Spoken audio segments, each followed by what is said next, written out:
2021 সালের ভোট পরবর্তী হিংসার অভিযোগ ঘিরে ফের রাজনৈতিক উত্তাপ বীরভূমের নানুরে। অভিযোগ, সেই সময় বিজেপি সমর্থকদের গ্রাম ছাড়া করা হয়েছিল, বাড়ি দোকানে চালানো হয় ভাঙচুর এবং নেওয়া হয়েছিল জোর করে টাকা। এবার 2026 সালের রাজনৈতিক পালাবদলের পর সেই টাকা ফেরত দিল তৃণমূল নেতারা। ঘটনাকে কেন্দ্র করে নতুন করে চাঞ্চল্য ছড়িয়েছে। কঙ্কালীতলার লাইক বাজার এলাকায় চাঞ্চল্য।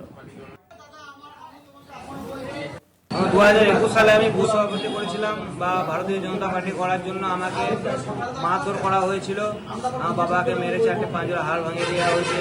তারপরে আমাকে জরিমানা নিয়েছে, গ্রাম ছাড়া করেছিল, 50,000 টাকা জরিমানা নিয়েছে। সেই টাকা আজকে আগামী দিন আজকে ডেটে টাকা ফেরত পেলাম। ধরুন ইনকাম করলাম 5 বছর, যাই হোক ইনকাম করেছি, কিন্তু সেই দিনে যে অত্যাচারটা সেটা বলতে পারি না, সেটা বলতে পারি না।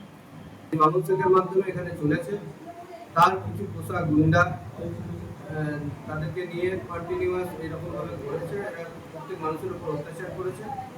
কালকে একটা সাময়িক স্বস্তি এসছে আমাদের মধ্যে, যে আর্থিক ক্ষতি হয়েছিল প্রায় 6,40,000 টাকা। বুথ প্রেসিডেন্ট ভাই হাসান, এই হাসানের 50,000 টাকা, আমার 60,000 টাকা, আমার একটা প্যাথোলজি ছিল। আমি স্বয়ং মমতা বন্দ্যোপাধ্যায়ের অনুগামী, আমি অভিষেক বন্দ্যোপাধ্যায়ের অনুগামী। বারবার এ কথাটা বলেছি। আমি মমতা বন্দ্যোপাধ্যায়, অভিষেক বন্দ্যোপাধ্যায়ের একজন নির্ভীক সৈনিক।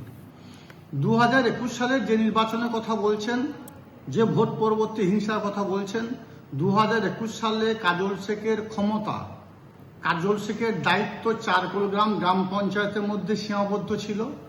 চারকোলগ্রাম গ্রাম পঞ্চায়েতের মধ্যে হাটসান্দি গ্রামটাও আমার আন্ডারে ছিল না।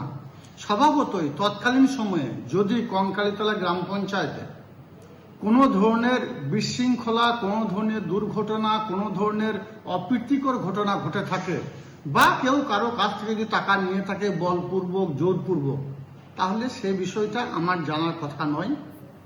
যে ভাইয়েরা বা যে বন্ধুরা এই ধরনের কথা বলছেন তাদেরকে বলবো, 2021 সালের নির্বাচনের কোন কোন গ্রাম পঞ্চায়েতের কোন কোন এরিয়ার দায়িত্বে কে ছিল, সে বিষয়টা একটু ভালো করে দেখে নিয়ে তারপর সংবাদ মাধ্যমের সামনে এসে বলা উচিত বলে আমি মনে করি।